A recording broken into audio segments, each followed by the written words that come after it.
Most investors lose money not because they can't find deals, but because they don't know what to do after they get a deal. I'm going to show you guys our exact 5-step due diligence process to stay on budget and highly profitable. Guys, my name is Travis Oglesby. I started investing in 2016. Today, I do deals all across the Southeast. My single family portfolio, it cash flows a little bit north of 30,000. It's growing every month. And we are documenting our way to $50,000 per month. I have a simple, repeatable process, and I look forward to showing you how. If you live in an area where you invest in, then performing the due diligence is probably more comfortable than doing it remotely like we do. I'm going to show you exactly how we conduct it remotely, and it'll save you time, and it's going to save you quite a bit of money. Later in this video, I'm going to give you guys our comprehensive due diligence checklist. So that's just kind of a fancy word for like every single little bitty step, and even some recommendations for the areas that we work in. So we've got 5 steps. Step 1, guys, you order the inspection. You are going to love what we do with this inspection report a little bit later in the video. And so if you don't know how to find an inspector, just Google it. I mean, really, just you can Google about anything anymore. So go to Google local inspector to Kansas City, Missouri. Boom, you're going to have 20 of them pop up. So call the first one. You're going to work your way down the list if the first one doesn't give you what you want. But what I like to do is we call them and we say, hey, I'm a real estate investor. Do you have a real estate inspection?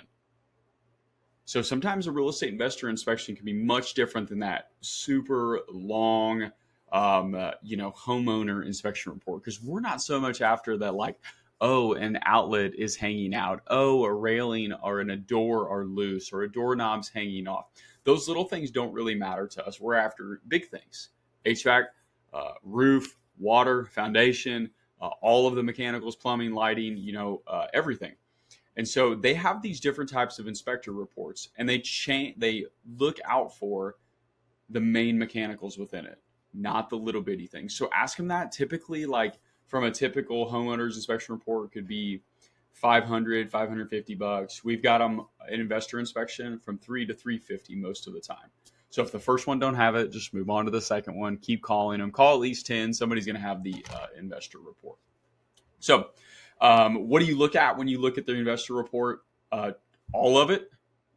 You need to read all of it. And trust me here, I'll get to why you're going to read it in just a minute. Step number 2, this is pictures. So now you have to, in probably a lot of your guys' mind, you have to call somebody to get a new set of photos for this. No, what we do is we call that inspector, and while he is there, or she, we ask them to do the photos for us, and we'll pay them another $50. Taking photos of the property doesn't take a half hour, not even close. And so here's the instructions that we'll give you to tell your inspector. You can even put this in a little Word document or a screen text and send it to them.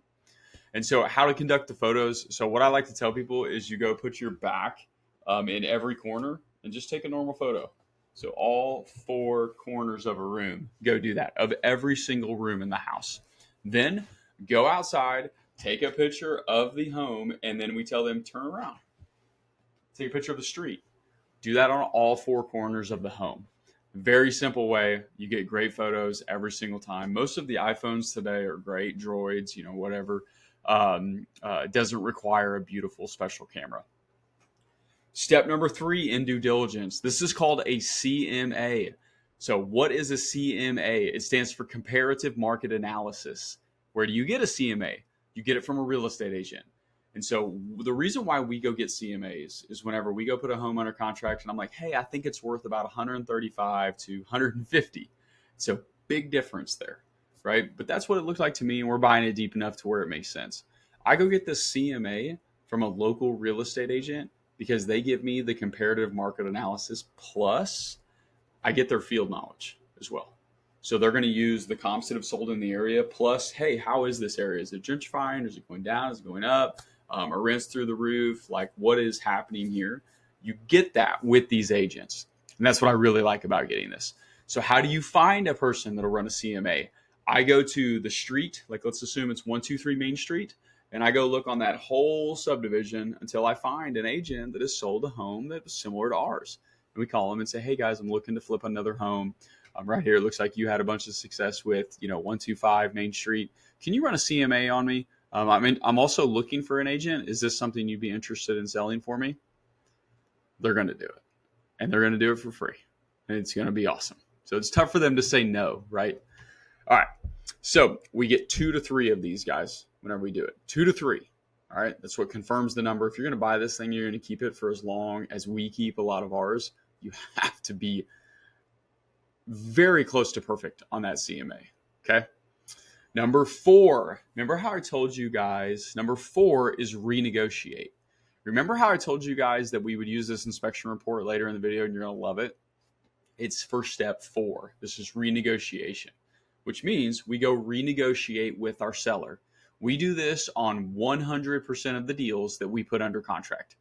I wish we didn't have to, but the sellers most of the time rarely tell us everything that is wrong with the home. And so whenever we get the inspection report back, what we simply do is we go compare it with our notes of like, okay, so they said roof, HVAC. Okay, yep. Okay, well, they didn't say anything about that hot water heater. They didn't say anything about those rafters having a bunch of water damage on them. They didn't say anything about having to replace the floor. And we just are able to go back. And then we simply take this inspection report, send it to the seller, and let them know, hey guys, it looks like your water heater has to be replaced. Those are about $1,500 to $1,200. I'm going to have to take that off the purchase price, or whatever the dollar amount might be. Most of the time, it's even more than that. But this is why I put in here, your guys' inspection reports, they might cost you $300 or $400. They typically always make you 10x the amount. So if a report costs $300, it typically always makes you at least $3,000. Sometimes it makes you 100x, which would be $30,000. So those inspection reports are incredible, and you don't go renegotiate just because you can, or you have a skill set, or you're greedy. It's because it's not what you guys agreed to in the beginning. So that's why we need renegotiate. That's step number 4. 5. Here's a really important one. We close on time. We always close on time. We are always prepared. We stay on top of our closings, and here's how we do it. It's very simple. But we contact both seller and attorney 2 times per week. Typically, we do it Tuesdays and Thursdays, or Tuesdays and Fridays are always my favorite, because people like going into the weekend knowing they just talked to us and like, okay, everything is still on track. It's that simple. It doesn't take anything super fancy to close on time or to stay on top of things. Just do the work, call the people, very simple. And if you don't have an update for them, that's okay. You can just say, hey, Sally, just letting you know, I don't really have anything new to update. Title has been back for about a week now. We're just waiting on the documents to be able to close. So catch you next Tuesday. So you're always setting the next thing that you're doing with them. And then the last thing, this is something that we still miss sometimes, doggone it, is whenever you're buying a home, always get yourself a payoff. Okay, whether it's from your seller, whether it's from your seller's bank, whether it's from your seller's mortgage company, whomever, always get yourself a payoff. It will save you so much time, and they typically take like 2 to 5 days to get. So don't be trying to get this thing the day before closing. Cool. Guys, those are the exact steps that we do to conduct our due diligence on our properties. I hope this was of value to you. It's a great reminder for me. We do have a more comprehensive list of like the exact little bitty things that we do. We're really big on script work. And so I will put that here in the show notes and hope you guys can go get it and hope it provides you a lot of value. Guys, if you like this video, please be sure to subscribe. That's really how more people get to know what we're doing, and we can give away this free education for this. And the show note tool will be in here as well for our comprehensive list. And then if you guys have questions, try to leave a comment. I really like replying to them, and I'll always do my best to reply to every one of them. And guys, if you don't know Jesus and you don't know real estate, I really suggest you get to know both.